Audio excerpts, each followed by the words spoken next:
12-10 बज गया है दोपहर का। नहा लिया हूँ, फ्रेश हो गया हूँ। अभी जाएंगे घूमने, एक्सप्लोर करने बुद्ध गया। तो इधर में चाबी का सिस्टम है। जो लाइट ऑफ हो गया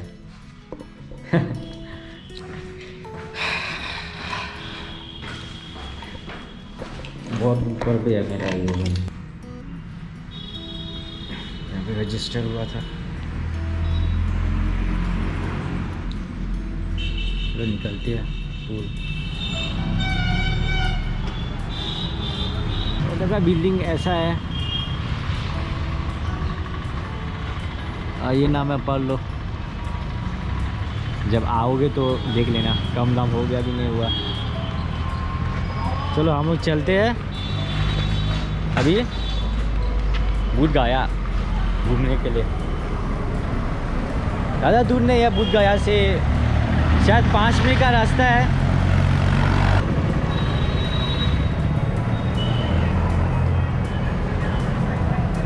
चलो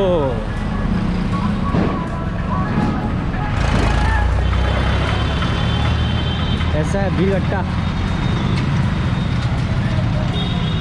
काफ़ी भीड़ है। छोटा सा जगह है। बुद्ध गया पे एंट्री हो चुका है। यह है महाबोधि टेम्पल।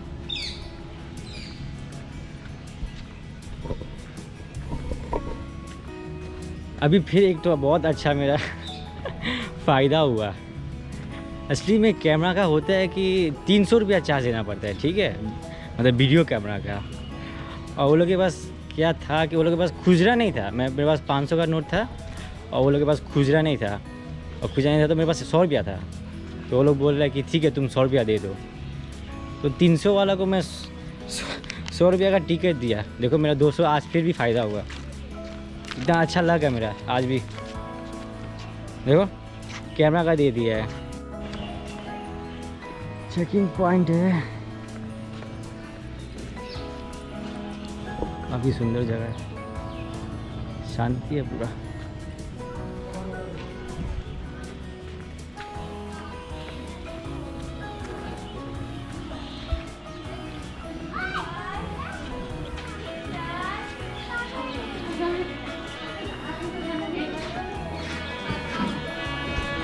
सब बैग रखना पड़ेगा।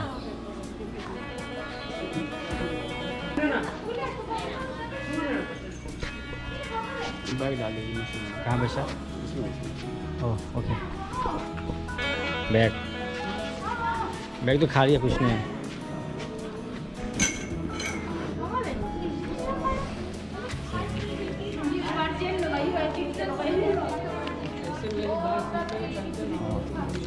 खाली है।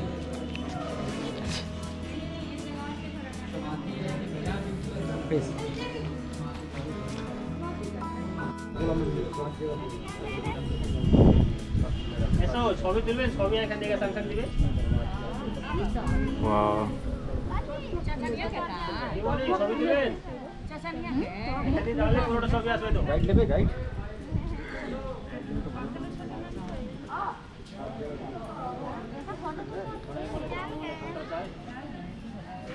अरे बढ़िया, हम लोग आगे बढ़िए। चलो बैठिए, नहीं बैठने का यहाँ नहीं है, मत आइए। वहाँ टेबल बैठा हुआ, बैठ कुर्सी बैठ लगा हुआ, कुर्सी टेबल बना हुआ। काफ़ी सुंदर है। यह महाबोधि टेम्पल काफ़ी सुंदर है। आदमी बहुत कम है यार, कि कोरोना का टाइम है। इधर कोई मास्क तो कोई नहीं पहना हुआ है ना,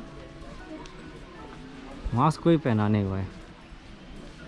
बहुत कम है पहना हुआ है, कोई पहना हुआ है, कोई पहना नहीं हुआ है।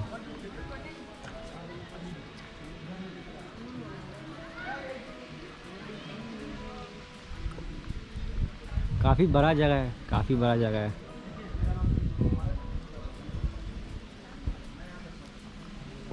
ये बड़ा बड़ा घंटी सब इधर उधर है, पार्क फूल सब है।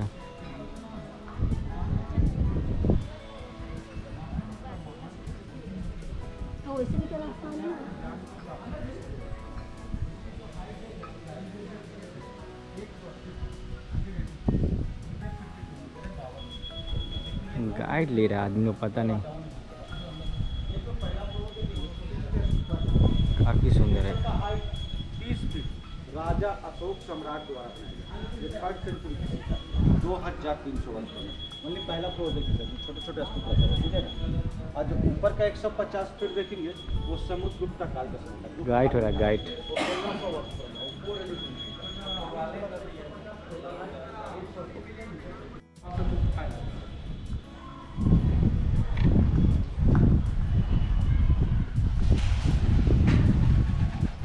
वहाँ से वहाँ टिकट हो गया ना।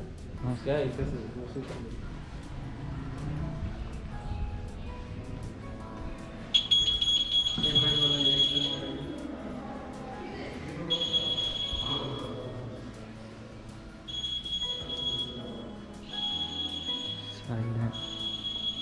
बात ही नहीं करना इधर।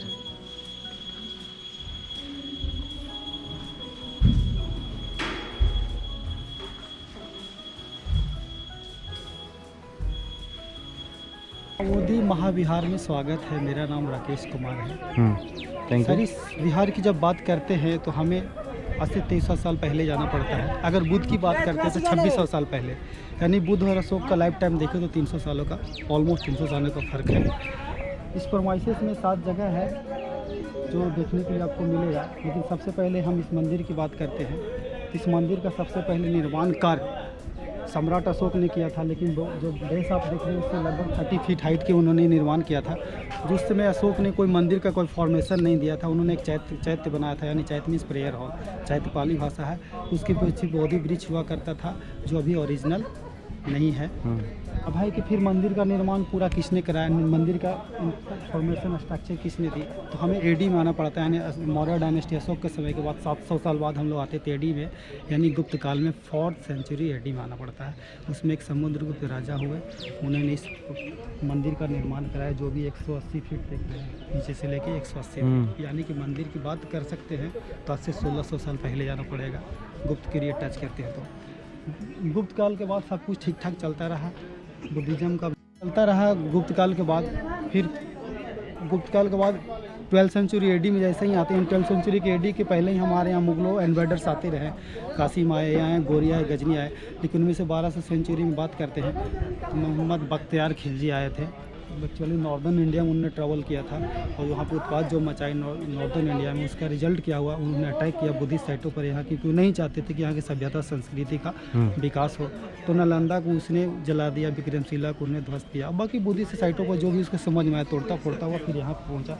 यहाँ पर रिजल्ट हम क्या देख रहे हैं कि ये मंदिर इतना नीचे क्यों है। ऐसा तो हो नहीं कि मिट्टी खोद के बनाया या हम लोग इतना ऊंचा पर हैं। बख्तियार खिलजी के कुछ समझ में नहीं आया, यहाँ पे प्रमाइसेस को तोड़ फोड़ के मंदिर को पूरा नहीं तोड़ पाया और इस पूरे मंदिर को पूरी मिट्टी और बालू से ढकवा दिया, यानी कि 30, 40, 50 फीट तक ये मंदिर मिट्टी इस तरह माउंटेड था। क्योंकि ये जो उत्खनन मिट्टी पर हम लोग खड़े हुए हैं, ये मिट्टी निकाल के फेंका गया है चारों तरफ, इसीलिए उस तरफ से 20 फीट, इस तरफ से 15 फीट आपको डीप दिख रहा है बेसमेंट की तरह, राइट सर।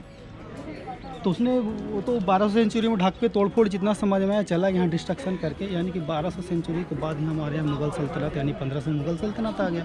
तो उसमें कोई देख रेख, कोई टेंशन नहीं लिया गया कि हम इन सब साइटों को रिस्टोर कराए यानी कि 18th सेंचुरी में जैसे आते हमारा भारत ब्रिटिश का अधीन था, यानी 18th सेंचुरी फुल्ली डोमिनेशन था। उसमें से वॉइसराय हुए थे जिनका नाम था अलेक्जेंडर कनिंघम। तो वो सभी उनकी एंटिक चीज़ों में रुचि थी, तो उन्हें सभी बुद्धिस्ट साइटों को अपने अंडरटेक किया, यानी साक्षी किया, कुशीनगर, सारनाथ, वैशाली सभी को, नालंदा को उन्हें एक्सक्वेट कराया। यहाँ पे 1876 से 1880 तक एक्सक्वेशन कार्य कराया, जो इस तरह से हम लोग नीचे देखे सारे एक्सपेक्टेड प्रोमाइसेस मंदिर के आसपास सारे इसी मिट्टी खोद के निकाला। इसमें 7 जगह निकला था एक्सक्वेशन करने के बाद, क्योंकि ऐसा मेंशन किया गया था। अब भाई सर, जब कनिंघम यहाँ पर आए तो बहुत से साल बाद आए, तो उनकी भी हिस्ट्री पकड़ के काम करना है। तो हम इससे 7th सेंचुरी में जाते हैं एडी में, तो वेनसंग भी आए थे, तो उस समय तो सब कुछ फल फूल रहा था। हमारे यहाँ बुद्धिज़्म, नालंदा विश्वविद्यालय सारे, तो उन्हें सभी बुद्धिस्ट साइड से घूमा था, कहीं ना कहीं उन्हें रिकॉर्ड लिखी थी, जिससे बोलते हैं वेनसंग का लिखी हुई रिकॉर्ड को सुजुकी बोलते, सुजुकी बुक। तो उन्होंने उसी बुक्स को इंटरप्रेटेड करके कनिंघम ने सभी बुद्धिस्ट साइटों को एक्सक्यूएट कराया और वो चीज़ें उनको मिलता गया सर। अभी जो फ्रेश रिस्टोरेशन देख रहे हैं 1880 में फाइनल करके, ये नया बनाया है? नहीं, टूटे फूटे भाग थे जहाँ जर्जर, क्योंकि 6 सालों तक ब्रिटिश हम बोलते बख्तियार खिलजी से लेके जब तक ब्रिटिश नहीं तब तक तो 600 साल गैप हो गया। 600 साल में जो चीज़ को हम लोग नहीं देखेंगे, मेंटेन नहीं करेंगे तो और भी उनकी स्थिति जीर्ण हो गई होगी। तो ऊपर से थोड़ी बहुत सीमेंट वगैरह टूट गया था, लगभग 10-15 फीट टूटा हुआ मिला था कनिंघम को। तो फिर उसने एक फ्रेश आर्किटेक्ट तैयार करके उसको रेस्टोर करके मेंटेन करके इस परिसर को दिया, हम जो हम लोग खुदाई करके देख रहे हैं। तो इसमें 7 जगह है जो देखने लायक है। बाकी सारी साइटें रैंडम है, 1 वहाँ, 2 वहाँ, 3 यहाँ, 4 वहाँ, 5 वहाँ। तो हम सीक्वेंस में नहीं जा पाएंगे, लेकिन ये रास्ते में 5वां सप्ताह आता है। देखिए ये पिलर दिख रहा है, 5 वाला। हाँ 5वां आता है रैंडम जो ऑन द वे आता है। लोग मंदिर टारगेट करते निकल जाते, पता नहीं चलता उनको। ये भगवान बुद्ध का 5वां सप्ताह है। यहाँ पे भगवान बुद्ध 7 जगह पर बैठे थे, यानी 7 सप्ताह, 7 जगह 7 सप्ताह, यानी 7 × 7 49 डेज इस प्रमाइसिस में। जब बुद्ध भगवान यहाँ पे जिस बोधि वृक्ष के नीचे ज्ञान की प्राप्ति की थी, पीपल का पेड़ था, उस समय एक जंगल हुआ करता था बुद्ध के समय में, ऐसे 2600 साल पहले। जिस जंगल का नाम था उरुवेला। जंगल का नाम उरुवेला था। एक नॉर्मल पीपल वृक्ष के नीचे उनके ज्ञान की प्राप्ति, जिसमें से 5वां सप्ताह, उनकी पहले ही सप्ताह में ज्ञान की प्राप्ति हुई थी। ये 5वां सप्ताह। हाँ, यहाँ पे बुद्ध 5वां सप्ताह जब तपस्या में थे, वो पिलर ये इंडिकेट करता है कि वहाँ पे बट वृक्ष हुआ करता था बुद्ध के समय इस जंगल में।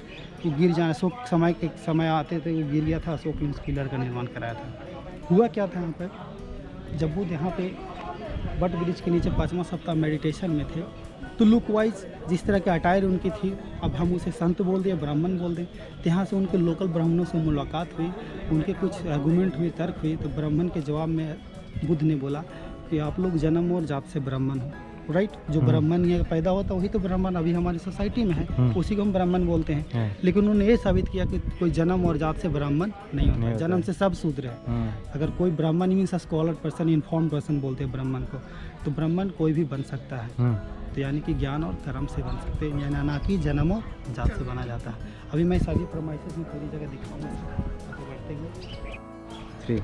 इस प्रमाइसेस में लगभग 400-500 के आसपास स्तूप है, जो बड़े छोटे आपको दिखाई दे रहे हैं, सब स्तूप है। क्योंकि स्तूप का चलन अशोक के समय से स्टार्ट हुआ था, क्योंकि अशोक के समय मूर्ति पूजन नहीं था। मूर्ति पूजन आपको कनिष्क के टाइम से हुआ, यानी 1st सेंचुरी BC से हुआ था, कुशाना वंश से। उस समय से महायान स्टार्ट हुआ था, उसके पहले हीनयान था, जिसमें मूर्ति पूजन नहीं दिखाया जाता। महायान में फ्लेक्सिबिलिटी आ गई थी, आप फूल चढ़ाओ, प्रसाद चढ़ाओ, यानी महायान हो गया था।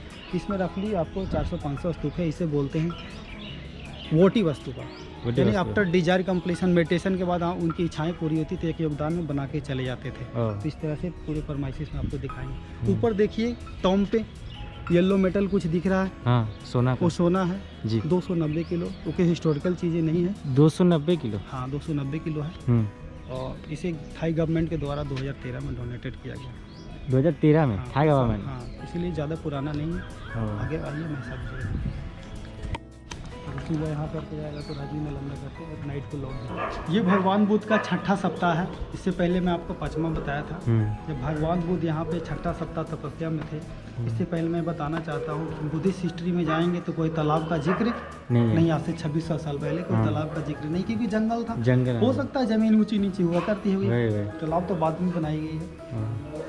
तो जब भगवान बुद्ध 6ठा सप्ताह में घनघोर तपस्या में थे, तो उन सप्ताहों में किसी दिन काफ़ी जोरों से आंधी, पानी, तूफान आया था। अब बताया जाता है उनके जीवन में मारा बोलते हैं, जो डर, भय, और जो तपस्या के समय भी बहुत डिस्टर्बेंस होती थी, तो मारा ही बोले, नेचुरल क्लाइमेटी बोलते हैं उसको। तो जब तपस्या में थे तो बताया जाता है कि तपस्या में कंटिन्यू थे, तो एक सर्प निकल कर उनके पीछे से प्रोटेक्शन दी गई थी। सर्प क्या, क्यों? जो इमेज दिखा रहा है, जिम्बा से निकल करके प्रोटेक्शन क्यों दिए? प्रोटेक्ट किया गया था। क्यों? सर्प। अभी बताया, थोड़ी माइथोलॉजी है, स्पिरिचुअल बातें हैं, तो माइथोलॉजी है। एक सर्प निकल कर, लेकिन एक माइथोलॉजी ये भी टच होता है कि नहीं, यहाँ पे कुछ नाग जाति के लोगों ने, नाग जाति, थोड़ी कॉन्फ्लिक्ट बातें हैं। तो कभी हिस्ट्री में बहुत कॉन्फ्लिक्ट है कि बहुत हिस्टोरियन का फाइट है कि मेरी बातों का रखा जाए, लेकिन जिसने हिस्ट्री ने बोला, मैं भी आज वो बातें रिपीट कर रहा हूँ। लेकिन 1980 तक यहाँ पे गांव बसा हुआ था, 80 में से गांव को एनक्रोच करके बाहर फेंक दिया गया, इसलिए इस गाँव का तालाब हुआ था मिट्टी वाला। फिर 1985 में बर्मा कंट्री, जैसा कि इमेज कंसीडर्ड था, एक सर्प है बुद्ध के लिए, उस सर्प को कहाँ होना चाहिए, पानी में। फिर तालाब को फिर से पूरी तरह से डेवलप कर दिया गया। फिर 1985 में बर्मा कंट्री ने इस तरह के स्टैचू लगाए, बर्मा कंट्री ने, जैसा इमेज बताया गया था। फिर डे बाई डे डेवलपमेंट होती है इस पॉन्ड में। आपको मछली, ये एग्जैक्ट जगह है ये? हाँ, 6ठा सप्ताह। यहाँ पे शाम निकल के आए। ये बुद्ध का सबसे लास्ट वाली सप्ताह है, 2, 3, 4 उसके पीछे है। लेकिन जब बुद्ध यहाँ पर तपस्या में थे लास्ट वाली सप्ताह में, तो उस समय उनको बुद्ध का मुलाकात 2 बर्मा के यात्रियों से हुई थी, जो बिजनेस ट्रेडर्स थे। उनसे मुलाकात हुई, इस जंगलों से गुजर रहे थे। तो बिजनेस ट्रेडर्स ने देखा कोई साधु संत किसी ब्रिज के नीचे बैठे हुए हैं। उनकी भी इच्छा हुई कि मैं बुद्ध उनको समझ में नहीं आया कि बुद्ध, उन्हें तो एक साधु नज़र आ रहे थे दोनों बिजनेस ट्रेडर्स को। तो वहाँ पर बैठ गए और कुछ खाने के लिए निकाले। इससे पहले खुद खाते दोनों ट्रैवलर्स, इसलिए बुद्ध को पहले दिया। बुद्ध को सबसे लास्ट वाली सप्ताह में 49 दिन बाद कुछ खाने को मिल रहा था। तो उनकी भी इच्छा हुई कि मैं भी इनको कुछ दूँ। बड़ा सोचते हुए सर पे हाथ रखे, क्योंकि 49 दिन उनके शरीर की काफ़ी स्केलेटन लुक लाइक हो गया था, बड़ा कमज़ोर हो गया था। तो उनके हाथ में बाल आ गए। लॉजिकली बाल उन दोनों ट्रेडर्स को दे दिए जो बर्मा से आए हुए थे। अभी बर्मा बोलते, पहले तो बर्मा नहीं बोल सकते थे, क्योंकि उसमें जनपद हुआ करता था, कोई मौर्य डायनेस्टी इस तरह नहीं था। तो इनको दे दिया। वो दोनों ट्रैवलर्स लौट गए थे अपने कंट्री में, लेकिन वहाँ बताया जाता है कि स्तूप में डाल करके उनको रैली स्तूपा बनाया गया था, जो बुद्ध के अवशेषों से मरने के बाद बनाया जाता है ना, एसेस वगैरह बोन से, साक्षी हो गया, सारनाथ है, सब रैली का स्तूपा है, वहाँ बनाया। यहाँ पर 2 स्लोगन का निर्माण हुआ, शरणम जो बोलते हैं, बुद्धम शरणम गच्छामि, धम्मम शरणम गच्छामि, एक संघम शरणम गच्छामि है। यहाँ के बाद बुद्ध ज्ञान की प्राप्ति हुई, तो उनको भी लगा कि मैं अपने ज्ञान को कहीं किसी को बताऊं, दूं, जानकारी दूं। अब है उनको लगा कि मैं एक कॉमन आदमी को, किसी लोग को बताऊंगा, उसको दिमाग से बाहर चला जाएगा। तो ये मेंशन किया है कि उनकी ज्ञान प्राप्ति के पहले एक पहाड़ी है, डुंगेश्वरी पहाड़ी नदी के पीछे, वहाँ पे उन्होंने अपने जीवन का 6 साल तपस्या किया था। तो वहाँ पे 4 भिक्षु और थे साथ में, तो वहाँ पे तपस्या किए थे। तो उसी रास्ते से आते वहाँ तपस्या पूरी नहीं हुई, मनिका उस लेवल पूरा नहीं हुआ। ज्ञान तो हुआ, लेकिन वो सेटिस्फैक्शन नहीं मिली। तो वहाँ से चलते हुए जब बुद्ध वहाँ से जगह चेंज करने के लिए सोचे, तो एक फिर सुजाता नामक लेडी से खीर खाया। लेडी से खीर खाने के बाद चारों ब्राह्मण बोले, तुमने लेडी से खीर खा लिया, किसी स्त्री से खीर खा लिया, मैं तुम्हारे साथ नहीं रहूँगा। तो बुद्ध को छोड़ करके चारों कहीं और चले गए थे। अब बुद्ध यहाँ आए ज्ञान की प्राप्ति। अब उनको लगा कि मैं उनको बताऊँ जो मेरे को पहले से जानते हैं, मेरी प्रैक्टिस को, मेडिटेशन प्रैक्टिस को मैं उनको जानता हूँ, वो मेरे जानते हैं। तो उनको मालूम चला कि वो 4 भिक्षु मेरे साथी मित्र थे, वो जानते थे मेरी प्रैक्टिस लेवल की। तो मैं उनको बताऊँगा तो इजीली समझ में आएंगे। तो उनको खोजते खोजते बुद्ध की मुलाकात और उन चारों की मुलाकात सारनाथ में हुई थी। ठीक है, कहाँ पे? सारनाथ, वाराणसी, यूपी में। वहाँ पे बुद्ध ने उनको अपनी जितनी भी ज्ञान की प्राप्ति हुई थी, नॉलेज हुई थी, इन्फॉर्मेशन सारे उन चारों को बताए। चारों ने 10 को बताया, 10 को 20 को बताया, 20 को। यानी बुद्धिज्म का जो प्रोपेगेशन हुआ सारनाथ से हुआ था। वहाँ पे सबसे पहले बुद्ध ने फिर 10,000 लोग भिक्षुओं के बीच में उपदेश दिया था। तो सारनाथ उपदेश के लिए फेमस है। अब भाई सर, जिस बोधि ट्री को हम लोग देखने जा रहे हैं, एक पीपल का वृक्ष है, ये तो नहीं हो सकता। देखिए वो पीपल का वृक्ष है। इसकी हिस्ट्री काफ़ी अलग है कि जिस बोधि ट्री के नीचे भगवान बुद्ध की ज्ञान की प्राप्ति हुई थी, 300 सालों बाद तक, अशोक के समय तक अवेलेबल था। ठीक है, अब अशोक मॉन्क बन गया, क्योंकि कलिंगा वार लड़ने के बाद उसमें मॉन्क बन गया। यहाँ से राजधानी सीधे 100 किलोमीटर जस्ट नॉर्थ पाटलिपुत्र यानी पटना, वहाँ से अशोक आते थे, पूजा अर्चना करते थे, प्रेयर बनाए थे, एक आसन बनाया था, बहुत सी चीज़ों का निर्माण कराया था। बस इतना ही था, बोधि वृक्ष था। तो उनकी छोटी वाइफ त्रिशय रक्षा कोई चीज़ें समझ पसंद नहीं आया, क्योंकि हिंदू सनातन धर्म की थी। तो उसने लगा कि बोधि वृक्ष है ना, इसी की वजह से अशोक यहाँ पे आते हैं, पूजा पाठ करते हैं। और बड़ा सा एक राजा मोंक बन गया। अब राजपाट कौन देंगे, उन्होंने बोधि ट्री को कटवा दिया, उसकी पहली वाइफ ने, ओरिजिनल जो बुद्ध से रिलेट करता था। अब अशोक बड़ा दुख हुआ, लेकिन नेक्स्ट ईयर फिर बारिश हुई, फिर उसी में से एक सैम्पलिंग आया। तो उनकी पहली वाइफ से 2 बच्चे थे, महेंद्र एंड संघमित्रा, जो युवा थे। संघमित्रा के द्वारा उसी सैम्पलिंग को उखाड़ के, यानी 2300 साल पहले की बात है, श्रीलंका भेज दिया गया बुद्धिज्म प्रचार के लिए। श्रीलंका में उस बोधि ट्री को लगाया गया था। ठीक, अबे किसी डायनेस्टी 200-250 साल से ज़्यादा चलता नहीं है। अशोक का भी डायनेस्टी खत्म। फिर उसके बाद पुष्यमित्र शुंग आए, एक्चुअली ब्रह्मवाद थे वो।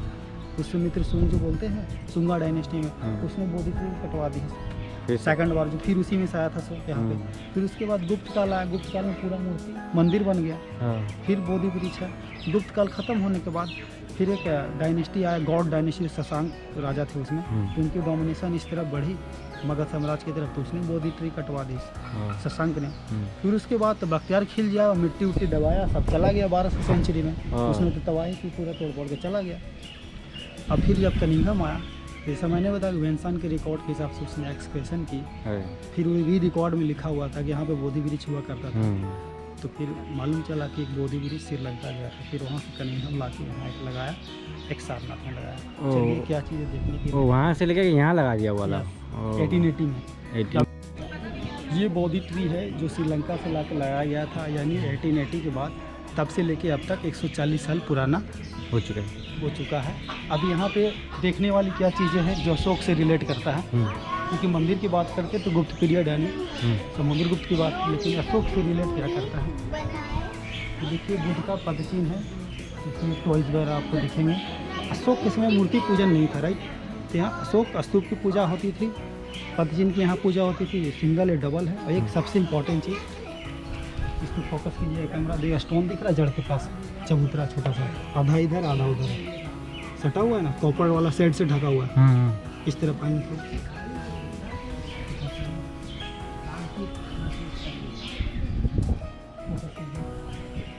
आधा इधर है ना, चबूतरा है ना, वो पत्थर, उसे बोलते हैं ब्रजासना।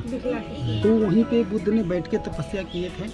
अशोक आए कि भगवान बुद्ध जब यहाँ पर बैठे तो एक आसन का निर्माण किए थे पत्थर का, तो एज ए कमेमोरेशन वो पत्थर का निर्माण जिसे बोलते हैं ब्रजासना।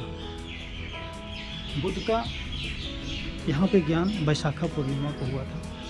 अभय की 3 डेट उनकी लाइफ में टच होती है।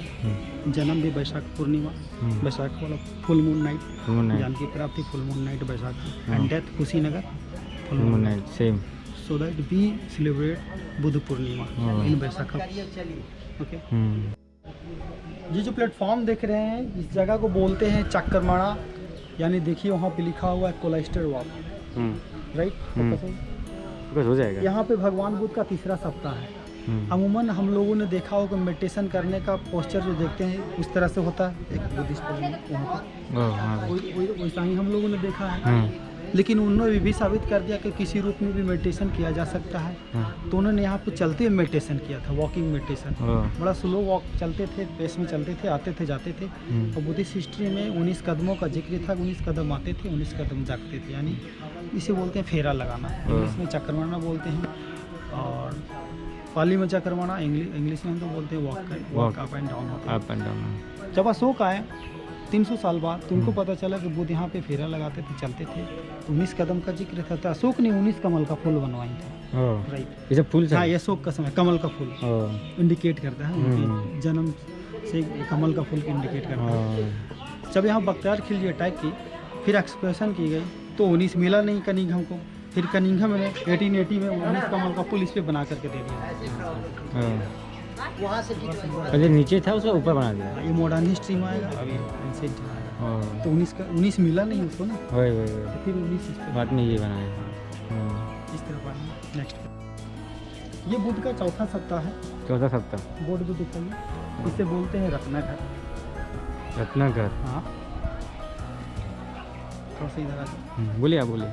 जब यहाँ पे बुद्ध चौथा सप्ताह तपस्या में थे, तो उनके आसपास इन्वायरमेंट में 5 तरह के कलर रिफ्लेक्ट हुए आसपास इन्वायरमेंट में। तो कलर क्या था? Blue, yellow, red, white, orange. Blue, yellow, red, white, orange. उसी कलर के आधार पर झंडा देखिए, ये जो है ना रतन घर है, ठीक है, तो झंडा का निर्माण कराएगा। अब है कि 5 कलर है, तो 5 इसे बोलते हैं पंचशील झंडा। 5 मीन्स सील मीन्स नियम। तो हमारे जीवन में अगर हम मोंक नहीं होते, गृहस्थ जीवन में जी भी रहे, तो ये 5 नियमों को पालन कर सकते हैं, जिससे हमारी जीवन बैलेंस बना रहता है। अगर ये नहीं मानेंगे तो बैलेंस में नियम क्या है? झूठ नहीं बोलना, चोरी नहीं करना, हिंसा नहीं करना, मिसबिहेव भी नहीं, दुर्व्यवहार नहीं। चौथा है नो स्मोकिंग, नो इंटॉक्सिकेशन। तो बड़ा मुश्किल है 5 को संभालना। कोई ना कोई तो मिस हो ही जाता है, झूठ तो बोल ही देंगे। एक झूठ बोलेंगे तो 4 झूठ और उससे बोलना पड़ेगा बचाने के लिए। छोटी मोटी चोरी होंगे, तो बड़ा मुश्किल है कि हमें 5 चीज़ों को ही पालन करने, तो वो हम तो अष्टांगिक मार्ग तक ही नहीं जा सकते हैं, बड़ा मुश्किल। तो यहाँ पे 5 घटनाएं हुई थी। अभी सबसे पहले इस झंडे का निर्माण प्रैक्टिस में कंबोडिया गवर्नमेंट ने लाया था 1985, ठीक है। तो यहाँ तक